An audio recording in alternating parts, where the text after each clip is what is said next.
এটা তিন প্রকার। একটা হলো সৎ চরিত্র, একটা হলো উত্তম চরিত্র, আর একটা হলো মহান চরিত্র। এটা বোঝানোর জন্য শাহ ইসলাম রহমতুল্লাহ আলাইহির কাছে এক ব্যক্তি আসছে যে চরিত্রের ভিতরে কোনো তারতম্য আছে। তিনি সুন্দর একটা উদাহরণ দিলেন যে দেখো, একদিন নামাজ শেষ হয়ে গেছে, সকল মুসল্লি চলে গেছে, কিন্তু মসজিদে তিনটা মুসল্লি আছে। একটা মসজিদের ডান পাশে, একজন আছে মসজিদের বাম পাশে, আর একজন আছে ইমামের পিছনে।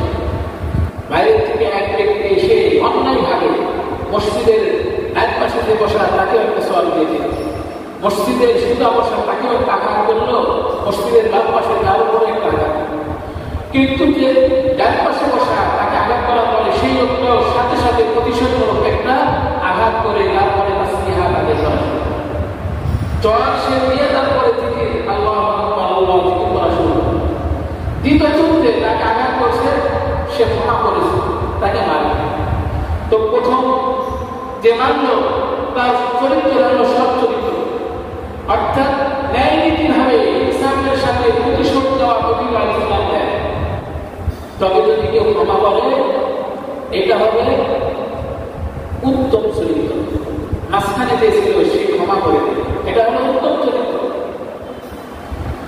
আজ আমাদের উপরে কেউ যদি আঘাত করে প্রতিশোধ দেওয়ার জন্য অন্তরের অস্থিরতা সৃষ্টি হয়। প্রতিশোধ দিলে কি হবে? সর্বোচ্চ তার অন্তরের আগুনটা স্থির হবে, তার অন্তরের যে আগুন ছিল সেটা নিভে যাবে। কিন্তু খোদার কসম করে যদি ক্ষমা করে দেয় তার জন্য জাহান্নামের প্রজ্বলিত আগুন পর্যন্ত নিভে যাবে। ক্ষমা করা এটা হলো উত্তম চরিত্র।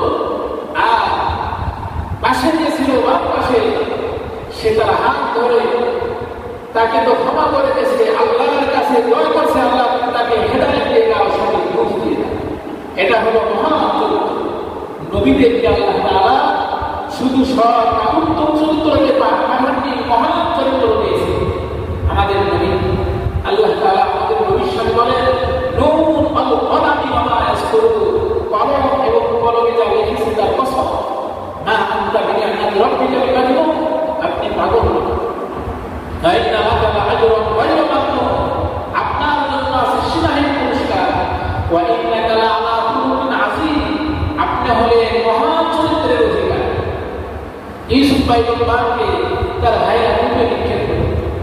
যখন তিনি মিশরের ত্রাণ দেওয়ার জন্য দায়িত্ব পেলেন, খাদ্যমন্ত্রী ভাইরা চলে গেছে ত্রাণ থেকে ত্রাণ দিতে, ইউসুফ পয়গম্বর সব ভাইকে দিয়েছে। এক পর্যায়ে যখন প্রকাশ হয়ে গেল যে মিশরের খাদ্যমন্ত্রী তিনি হলেন আমাদের ভাই ইউসুফ, তারা সকলে বললেন, ইন্না খাতিই নিশ্চয় আমরা অপরাধ। ইউসুফ পয়গম্বর বলেন, লা তাসরিবা আলাইকুম ইয়াউম। সূরা ইউসুফে আল্লাহ তাআলা ইউসুফ পয়গম্বরের কথা বর্ণনা করেছেন। সূরা ইউসুফের 92 নম্বর আয়াত, লা তাসরিবা আলাইকুম ইয়াউম, আর তোমাদের উপরে কোনো অভিযোগ না, তোমাদেরকে ক্ষমা করেছে। আর আল্লাহ তাআলার কাছেও তোমাদের জন্য আমি দোয়া করেছি, মাফ চেয়েছি। আল্লাহ তোমাদেরকে ক্ষমা করেছে, আর তিনি অত্যন্ত দয়ালু। আলহামদুলিল্লাহ, নবীদেরকে আল্লাহ তাআলা সেই চরিত্র দিয়েছে। আমাদের উস্তাদ হলেন নবীরা।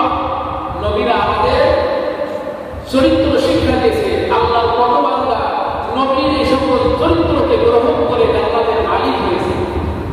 বাইতুল মুস্তাফি রহমাতুল্লাহি আলাইহি একজন আল্লাহর ওলি, তার নাম আমরা সকলে জানি। তিনি যখন দুনিয়া থেকে বিদায় নেন, তখন তাকে স্বপ্নযুগে প্রশ্ন করা হলো যে আপনার সাথে কবরে কেমন ব্যবহার হয়েছে।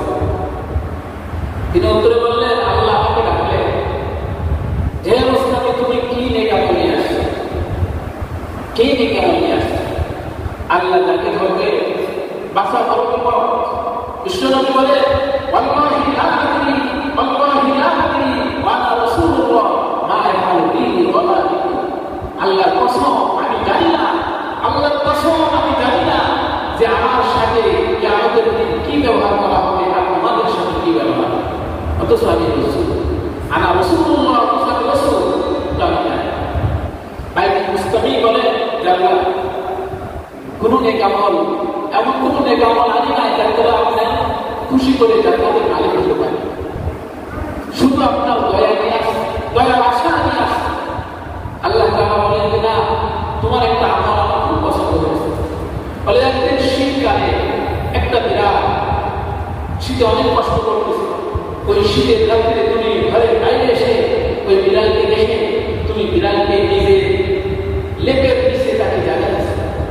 বিড়াল লেপের নিচে সুন্দরভাবে শান্তির সাথে রাখতে তোমার এই আমল অনেক পছন্দ। তুমি শুধুমাত্র আমি আল্লাহকে খুশি করার জন্য আমল করেছি। আমি তোমার উপর খুশি হয়ে তোমাকে জান্নাতের মালিক বানাই। বিশ্বনবী বলেন, যারা দয়া করে আল্লাহ তাআলা তাদের উপরে দয়া করে। এরা তোমরা জমিনবাসীর উপরে দয়া করো, সে মানুষ হোক অথবা আল্লাহকে